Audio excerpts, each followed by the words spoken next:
Hi everyone, Charles back with you here on a Monday evening. Well, in the last video I was talking about Francis wanting to, or he's in the process of downgrading doctrine and upgrading evangelization, and some of my thoughts about that.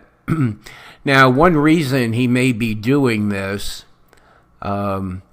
could very well have to do with the Pan-Amazonian Synod, which is in October, I think.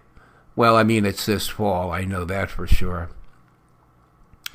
So he can wave the evangelization flag to make certain changes, and, if doctrine, if the evangelization is Trump's doctrine, then he's got kind of a broken leg as far as I'm concerned to stand on. But anyway, so here's some information about what a couple of clergy have said about the synod. Osnabrück Bishop Franz Josef Bode of Germany, a hardcore modernist, has repeated his call to end celibacy. Bode is the deputy chairman of the powerful and rich German Bishops' Conference. He told some German newspaper that he envisions married hobby priests who support their families with a secular job while celebrating masses in their spare time. Oh boy. According to Bode, this is most probably the proposal of Latin American bishops to Pope Francis at the Amazon Synod. We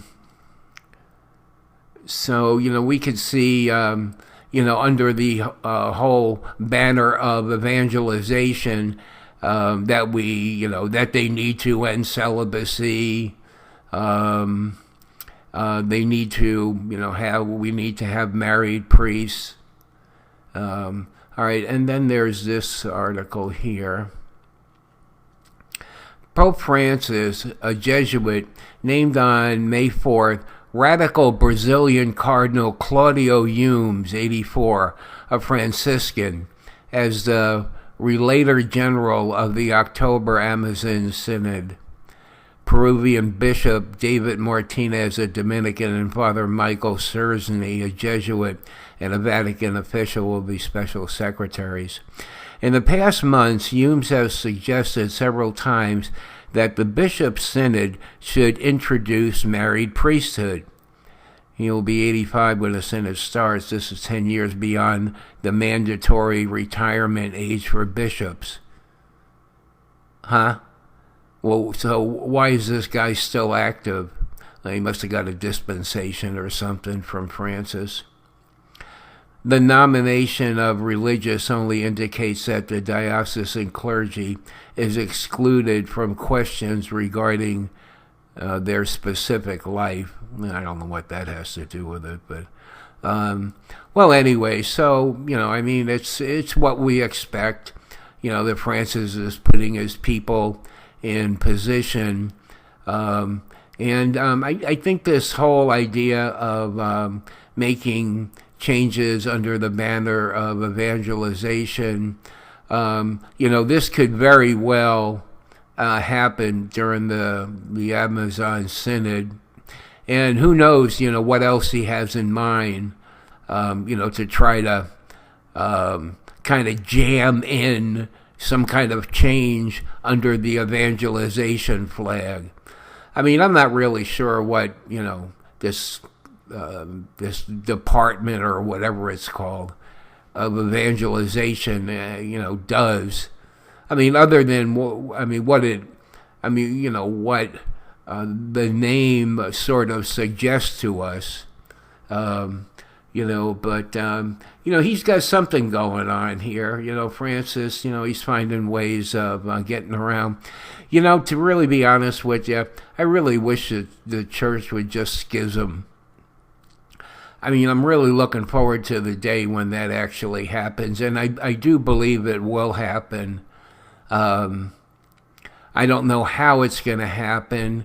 I don't know, as long as the vast majority, which is like 99.9% of the clergy stay silent, it's hard to imagine. And as long as Francis, they allow Francis to just do what he wants to do, I mean, will there come a point where, all of a sudden, there'll just be this big outcry and, they'll force him into either recanting his heresies or a schism will happen.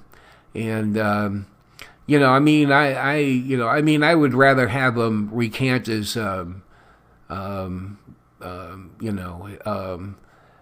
his heresies. Obviously, I think we would all want that. But, that's not really likely to happen. And, I mean, I'm really tired of being part or being associated with a church or whatever this thing is that he's making. Well, we could just take solace in, we're traditional Catholics and, at least in the mind and heart of God, we're still Catholic, I just feel so bad for all those people who pay absolutely no attention or know very little because they don't really care, what goes on in the church. I really feel bad about that for all those people. I mean, they at least need to be offered or told of the importance of educating themselves so that they can make their own choice. I'm not really into pushing, what I believe onto them, just that they need to, to educate themselves. It'd be a terrible thing to go before Jesus and just, plead ignorance, which, I mean, isn't going to work because it's all our responsibility to be educated, in terms of what's going on in the church. I just read the other day that it's less than 1% of people that are really online and paying attention to what's going on in the church. I mean, 1% of baptized Catholics, less than 1%. Boy, that's an awful lot of people who either don't, I mean, some of them made up their mind like, I don't care what they do, so, I mean, they've decided that. But, I still think there are a lot of ignorant people out there. They may have heard something or another and, they really didn't take it all that seriously. They may have said to themselves, well, he's the Pope, he can do what he wants, which, I mean, you can get away with doing what you want with a Pope because there isn't any clear-cut way of deposing a Pope. Popes have been they've been said to be heretical after their papacy, but I don't think any Pope has been declared a heretic while he's been in office. So, but still, I still blame, I mean, Francis is who he is. The thing is, he couldn't get away with this if half the clergy, or even maybe not even half, they've put enough pressure on him, but, they don't seem to want to do that. I'm so disappointed in the Catholic clergy, I couldn't even begin to tell you how terrible it is, I mean, we've looked up to these people all our lives, to priests and cardinals and bishops, and, we're just finding out over a period of time, that they've really fallen very badly into the ways of the world and into becoming lovers of the flesh. It's really terrible. And, I mean, how can we expect any of these guys to do anything? And, even the ones that are still, I mean, fundamentally good priests, I mean, they're at fault also because, I mean, they're remaining silent. As far as I'm concerned, they're just cowards, regardless of, what kind of explanation they give. There is no explanation for them not to speak up. Oh, well, my bishop is going to like do this or do that. Well, first of all, you don't know what your bishop's going to do or not do. Secondly, I mean, if you have to suffer and be persecuted for the sake of Christ, that'll save a lot more souls than what you're doing right now, which is just, sweeping it under the carpet. So as far as I'm concerned, even the good priests are at what we would consider to be good priests. They're at fault also. In a very serious way as far as I'm concerned. All right, so we'll talk to you next time. Bye.